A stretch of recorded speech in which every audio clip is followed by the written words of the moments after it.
شروع کرتا ہوں اپنے رب کے بابرکت نام سے جو بڑا مہربان اور نہایت رحم کرنے والا ہے۔ ہم اپنے رب کے لاداداد شکر گزار ہیں کہ جس نے ہمیں محمد صلی اللہ علیہ وآلہ وسلم کی امت میں پیدا فرمایا۔ اے پروردگار، ہمارے ساتھ جڑے ہر رشتے کی حفاظت فرما، بیماروں کو شفائے کلی عطا فرما اور ہمارے رزق میں برکتیں اور رحمتیں نازل فرما، آمین یا رب العالمین۔ رمیز وائس کے تمام ناظرین کو خوش آمدید کہتے ہیں۔ جناب آسیہ مصر کے بادشاہ رامسس کی بیوی تھی اور رامسس کو فرعون بھی کہا جاتا تھا۔ مصر میں جو بھی فرعون گزرے وہ سبھی کے سبھی ظالم تھے، لیکن رامسس ان میں سب سے زیادہ گھمنڈی اور ظالم تھا اور وہ 18 سال کی عمر میں ہی بادشاہ بن گیا۔ فرعون کو یہ بات بالکل برداشت نہیں تھی کہ بنی اسرائیل خدا پر ایمان رکھتے ہیں اور اس کی عبادت کرتے ہیں، اس لیے وہ سبھی پر سختی کرتا تھا اور ان سب کو پریشان بھی کرتا تھا۔ ایک رات فرعون نے خواب میں دیکھا کہ بیت المقدس سے آگ نکل رہی ہے جو پورے مصر میں پھیل رہی ہے، لیکن بنی اسرائیل کے گھروں کو کوئی بھی نقصان نہیں پہنچ رہا۔ خواب کی تعبیر بتانے والوں نے فرعون سے کہا کہ بنی اسرائیل میں ایک بچہ پیدا ہوگا جو تیری حکومت کو اکھاڑ پھینکے گا۔ فرعون نے حکم دیا کہ بنی اسرائیل کے سبھی لڑکوں کو قتل کر دو، لیکن خدا کی مرضی سے جناب موسیٰ علیہ السلام زندہ رہے۔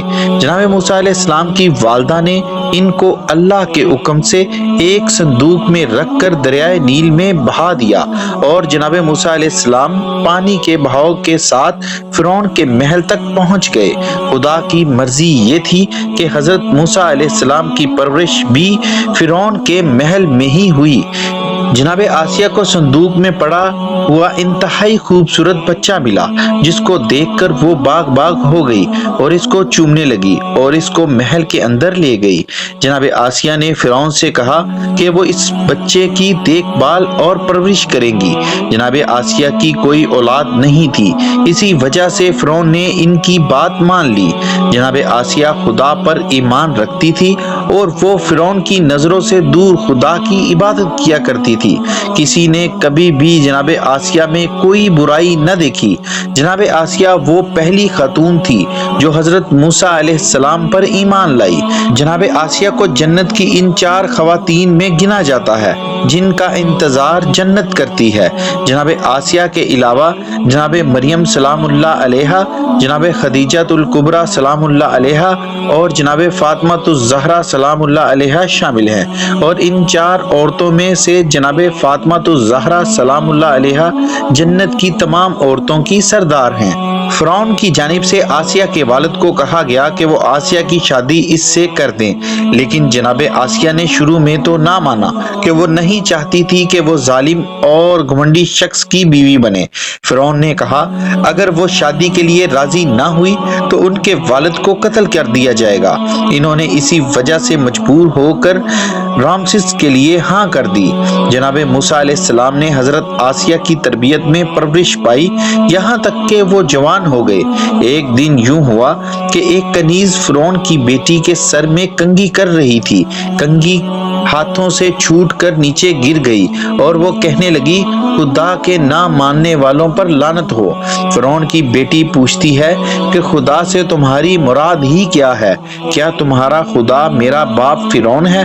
تو وہ کہتی ہے کہ بالکل نہیں، میرا خدا تو وہ ہے جس نے تمہارے باپ اور زمین و آسمان کو پیدا کیا، کوئی اس جیسا نہیں۔ رامسس فرعون کی بیٹی اپنے باپ فرعون کے پاس جاتی ہے اور پوری بات اس کو بتاتی ہے۔ فرعون نے فوراً حکم دیا کہ اس عورت اور اس کے بچے کو قتل کر دیا جائے۔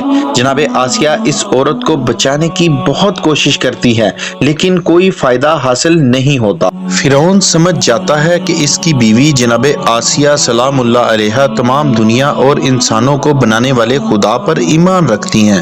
وہ حکم دیتا ہے کہ جناب آسیہ کو تپتے سورج میں لٹا دیا جائے جس سے وہ جل کر مر جائے، اور اس کے ہاتھوں اور پاؤں میں کیل گاڑ دیے جائیں تاکہ سورج کی گرمی سے وہ جل کر بھسم ہو جائے۔ پھر بڑا سا پتھر ان کے سینے پر رکھ دیا جائے۔ جناب آسیہ خدا کو پکارتے ہوئے کہتی ہیں کہ خدایا میرے لیے جنت میں گھر بنا، مجھے فرعون اور اس کے برے کاموں سے دور رکھ، مجھے ان ظالموں سے بچا لے۔ جناب آسیہ شہید ہو جاتی ہیں اور خدا کی طرف سے ان کو ایک بہترین انعام ملتا ہے۔ خدا اس کو جنت کی بہترین عورتوں میں شامل کرتا ہے۔ مزید اسلامی ویڈیو دیکھنے کے لیے ہمارے چینل کو سبسکرائب کریں، ویڈیو کو لائک کریں اور کمنٹ باکس میں بتائیں کہ آپ کیسی ویڈیو دیکھنا پسند کرتے ہیں۔ شکریہ۔